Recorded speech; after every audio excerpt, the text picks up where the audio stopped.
بسم اللہ الرحمن الرحیم۔ السلام علیکم، آپ دیکھ رہے ہیں الف نیوز اور میں ہوں آپ کے ساتھ ماجد علی۔ شامل کرتے ہیں آج کی ون لائن ہیڈ لائن۔ پاک بحریہ کے سربراہ کی آرمی چیف سے الوداعی ملاقات۔ نیوز رپورٹ کے مطابق chief of naval staff admiral Mahmood Abbasi نے اپنے الوداعی دورے پر آج جی ایچ کیو میں army chief general Qamar Javed Bajwa سے ملاقات کی۔ آئی ایس پی آر کی رپورٹ کے مطابق اس ملاقات میں آرمی چیف نے طویل عرصے تک قوم کے لیے خدمات انجام دینے پر نیول چیف کا شکریہ ادا کیا۔ اس سے قبل آرمی چیف اور امیر البحر نے گارڈ آف آنر کا معائنہ کیا اور یادگار شہداء پر پھولوں کی چادر چڑھائی۔ عالمی ادارہ صحت نے ایک بار پھر پاکستان کی تعریف کر دی۔ عالمی ادارہ صحت WHO کے سربراہ نے عالمی وبا کرونا وائرس کے خلاف مؤثر اقدامات پر ایک مرتبہ پھر پاکستان کی تعریف کی ہے۔ عالمی ادارہ صحت کے سربراہ کا برطانوی آن لائن اخبار میں کالم شائع ہوا، جس میں انہوں نے کہا ہے کہ پاکستان نے کووڈ-19 کا مقابلہ کرنے کے لیے پولیو کے انفراسٹرکچر کو استعمال کیا۔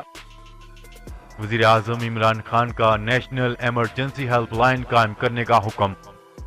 نیوز رپورٹ کے مطابق وفاقی حکومت نے نیشنل ایمرجنسی ہیلپ لائن قائم کرنے کا فیصلہ کر لیا۔ پی ایم ڈیلیوری یونٹ نے نیشنل ایمرجنسی ہیلپ لائن پر کام کا آغاز کر دیا۔ نیشنل ایمرجنسی ہیلپ لائن کے لیے الگ نظام تشکیل دیا جائے گا۔ کسی بھی ہنگامی صورت میں ایک ایمرجنسی ہیلپ لائن نمبر ہوگا، جبکہ وزیر اعظم عمران خان نے نیشنل ہیلپ لائن نمبر کے قیام کو 2 ماہ میں مکمل کرنے کی ہدایت کی ہے۔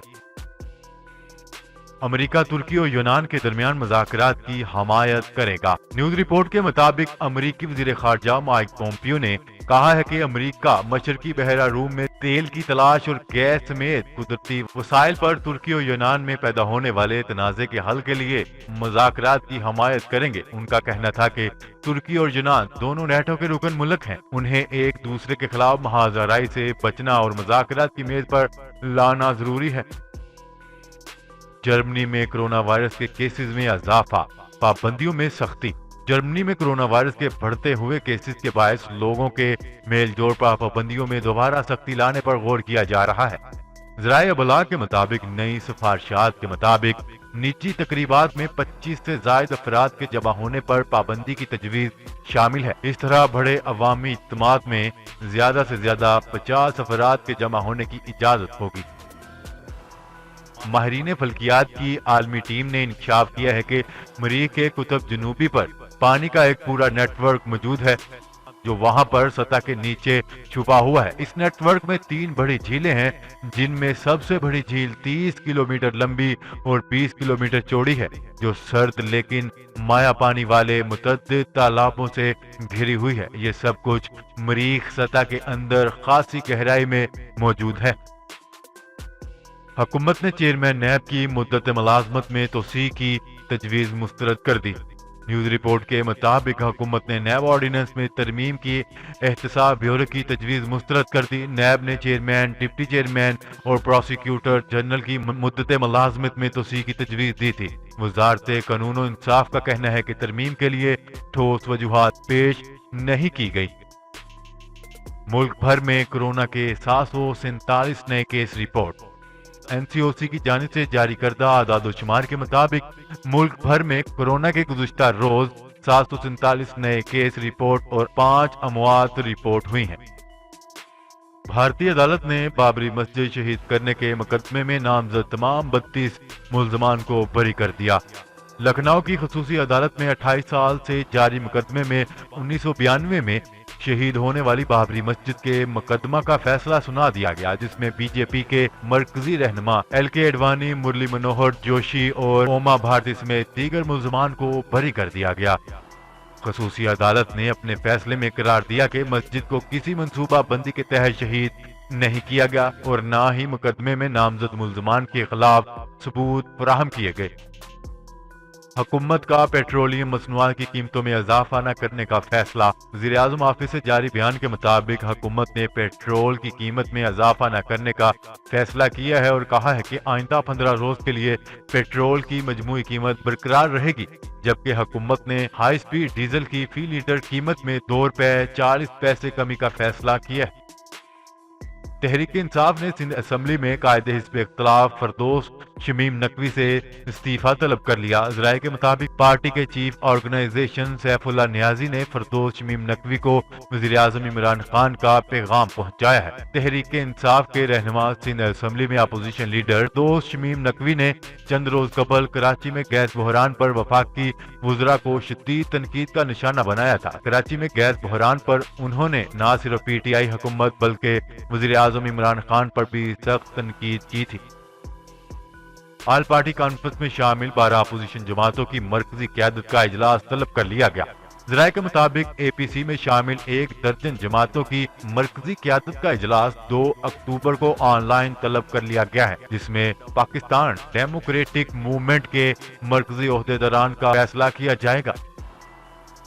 نیوز رپورٹ کے مطابق وزیر اعظم کے مشیر خزانہ عبدالحفیظ شیخ کی زیر صدارت ای سی سی کا اجلاس ہوا، جس میں اسٹیل ملز ملازمین کے لیے گولڈن ہینڈ شیک پلان کی منظوری دی گئی ہے۔ گولڈن ہینڈ شیک کے لیے 19 ارب 65 کروڑ روپے فنڈ کی منظوری دی گئی۔ اسٹیل ملز کے لیے 49% ملازمین کو گولڈن ہینڈ شیک ملے گا۔ اسٹیل مل کے نان پرٹیشنرز ملازمین کو واجبات کی ادائیگی کے لیے 11.6 ارب روپے کی منظوری دے دی گئی۔ عرب امارات کا سلامتی کونسل کی رکنیت کے لیے امیدوار بننے کا اعلان۔ خلیجی ریاست متحدہ عرب امارات نے 2 برس کے لیے اقوام متحدہ کی سلامتی کونسل کے غیر مستقل رکن کی نشست کے لیے امیدوار بننے کا اعلان کر دیا۔ نیوز رپورٹ کے مطابق عرب امارات 2022 اور 23 کے لیے سلامتی کونسل کا رکن بننا چاہتا ہے۔ اماراتی وزیر خارجہ نے یہ اعلان گزشتہ روز نیو یارک میں جنرل اسمبلی کے سالانہ اجلاس میں کیا۔ واضح رہے اقوام متحدہ کی سلامتی کونسل کے 5 مستقل ممبران ہیں جن کے پاس ویٹو کا بھی اختیار ہے۔ ان میں امریکہ، چین، روس، فرانس اور برطانیہ شامل ہیں۔ نواز شریف کا بیرون ملک جانا پورے نظام کی تہذیب ہے۔ اسلام آباد ہائی کورٹ اسلام آباد ہائی کورٹ کے جج جسٹس محسن اختر کیانی نے نواز شریف کی سزا کے خلاف اپیلوں کے کیس میں ریمارک دیے ہیں کہ نواز شریف کا بیرون ملک جانا پورے نظام کی تہذیب ہے۔ وائس ایڈمرل امجد خان نیازی پاکستان بحریہ کے نئے سربراہ مقرر۔